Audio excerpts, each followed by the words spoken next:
So Apple is going all out with the iPhone 14 series by doing things that will either excite you or confuse you, from the 8K video recording to the always on display to the new iPhone coming up. Let's dive in.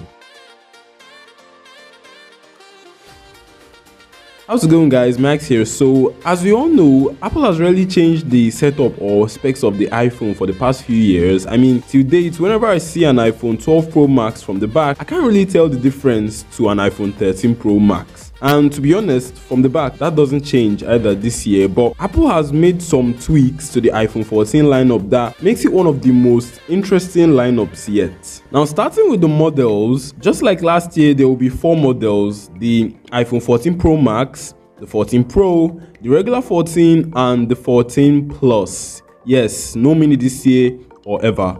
And we've seen a similar lineup to this like last year's own, but let's talk a bit about the odd one, the iPhone 14 Plus. Well, just take it like this. Every phone lineup has a base model and a higher base model with a bigger screen and a larger battery called the Plus. For example, there was a Galaxy S9 and X9 Plus, S10 and S10 Plus, which are basically the same phones, just with a larger screen and a larger battery for the Plus model. It's just in recent years that Samsung added the Ultra variant, which is like the Pro Max when it comes to the iPhone. So this year there is a 14 and a 14 Plus, which are the base models, and there is a 14 Pro and 14 Pro Max, which are the Pro models that we are used to.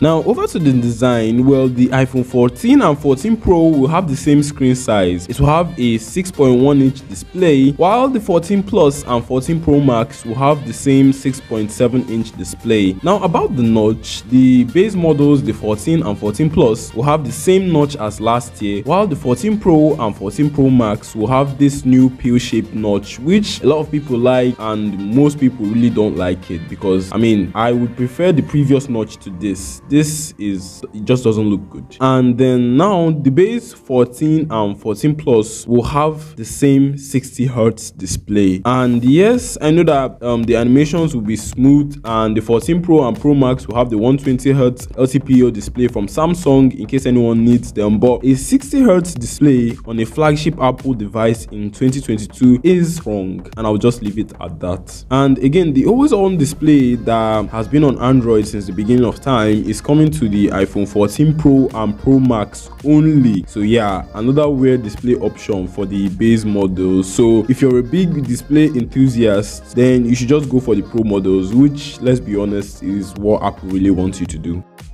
And as if that wasn't enough restrictions for the base model, but it still moves over to the specs with the new A16 Bionic chip coming only to the Pro models.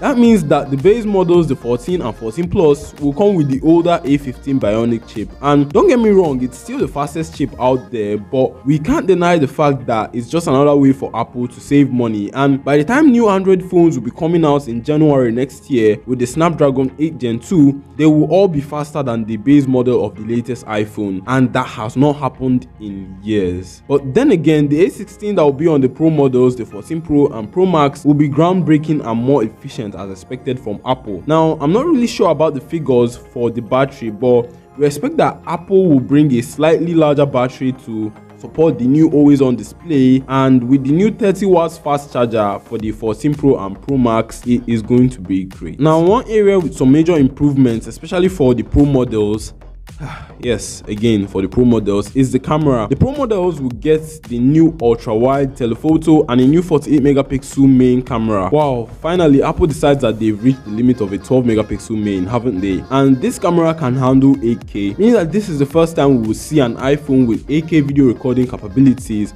and this is just fire. But let's hope that they figure out a way to handle that HDR effect with the higher megapixel shots, as most Android phones have actually struggled in that department, because the 48 megapixel mode on the iPhones will be switched on automatically. This means that you wouldn't have the option to switch it on or off like you do on the Android phones, meaning that when there are loads of lights, the camera will use its full 48 megapixel potential. But in low light situations, the camera will actually have to scale down automatically to use 12 megapixel shots for it to get the maximum result for the low light shots. And there will be a new f1.9 selfie camera across the board for all the iPhones, which is great if you ask me. The iPhone 12 series will be unveiled tomorrow, which is September the 7th. Now, other leaks about the 14 lineup includes the satellite connectivity, which will let you make emergency calls no matter where you are on Earth, which is actually great, and the always on display that has a new look on the iPhones, with the screen somehow going dim and blending into the background picture, unlike what we see on the Android phones where everything just goes blank with a picture, with a clock or whatever. And then there might be a new 2TB storage option available. We're not really sure of this yet, but seems like something Apple can do. Some new colors, and like I said, 8K video recording capabilities coming to the iPhone, and we'll see how Apple will make this work out, because on other Android phones the 8K recording has not really been the best. It lacks stability, reasonable frame rates, and good colors, but we'll see what Apple has to offer. So lastly, the pricing, and these are the expected prices for the iPhone 14 lineup on the screen now, with the base model starting around $800 and the Pro Max starting around $1,200. Wow.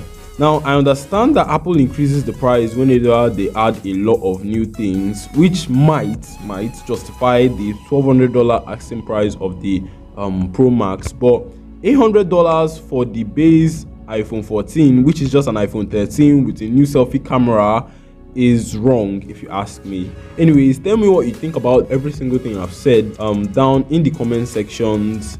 Thanks for watching so much, and I'll catch you guys next time. Peace.